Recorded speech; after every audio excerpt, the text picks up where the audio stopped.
Isang magandang umaga mga kaibigan. Ngayon po may papakita po ako sa inyo na gastusan ng iyo mga magulang. Ngayon po, ihaw, Big Save. Madami ka rin po mabibili sa Big Save, lalo na po malaki yan.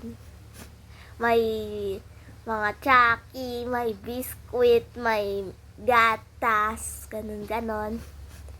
Tapos po pala, may isa na naman pwedeng gastusan ng iyong mga parents, which is itong bagong Chowking. Ayan po, mukhang masarap.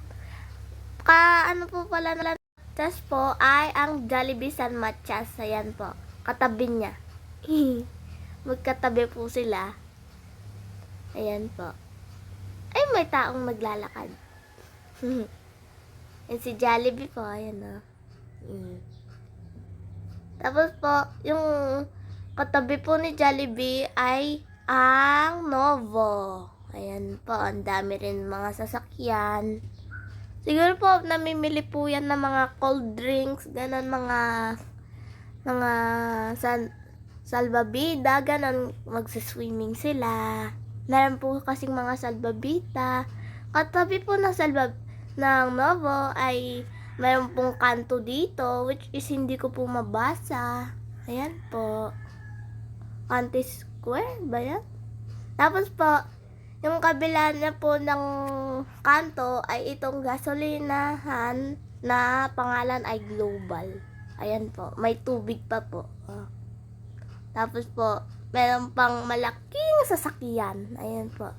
Alam ko po, dyan po kinikip yung oil eh. Yung sasakyan, alam ko. Tapos po, may motor pa. May isa na naman po. Kasama po ba yan? Tapos may maliit po na sasakyan, oh. Ayan po, ayan. May poste po, tapos may car wash. May yellow, tapos may puting pick up. Ayan po, car wash, sabi niya. Ayan po, yung pangalan niya.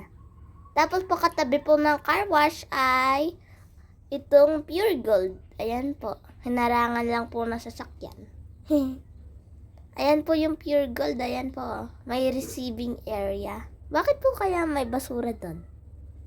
Ayan po, receiving area. Ayan. Pure Gold. Ayan pa, Madaming motor. Tapos may kolong-kolong pa. Ayan po pala. Ayan po. Sabi po, tuloy po kayo, tapos exit. Ayan. Pure Gold. Tapos katabi po natin yung kolong-kolong. Sa likod lang po pala. Ayan po, may ano pa. May poster pa. Ano po ba yan? Mga cardboard na parang babae. Po pala tayo. Pupunta po tayo sa auto supply. Ayan po, si tatay bumibili na po. Napasama lang po kami. Kaya namama na po kami kay tatay. Ayan po, binabayaran na po. Tapos po pala, gusto po namin ni mama ng minute burger, kaya po bumili po kami. Ayan po, si mama. Ayan. May nakasmile pa po, oh. Tapos yung mata niya, yung minute, tsaka po yung burger. Wow. Burger. Tapos po, yan, tumama po ako. Ayan po, may kakabit po sana ako sa bag ko. Yung cellphone ko, dala-dala ko po. Ayan po, pauwi na po kami. Tapos po, nakikita niyo yung McDo, which is pwede rin pong gastusan ng mga parents niyo. Tapos po yan, nakikita niyo po yung minute burger, nakasmile pa po, oh. Ayan. Mamaya, makakain ka na, minute burger. Natandaan ko lang po yung McDo. Pwede ka po, 'di ba, bumili ng burger katulad po ng binili ni mama. Tapos po, ayun po, Robinson, ayun o. Kung saan po, ako bumili ng corneto, ice cream, apple, mga iba pa po. Yun lang po. Thank you for watching.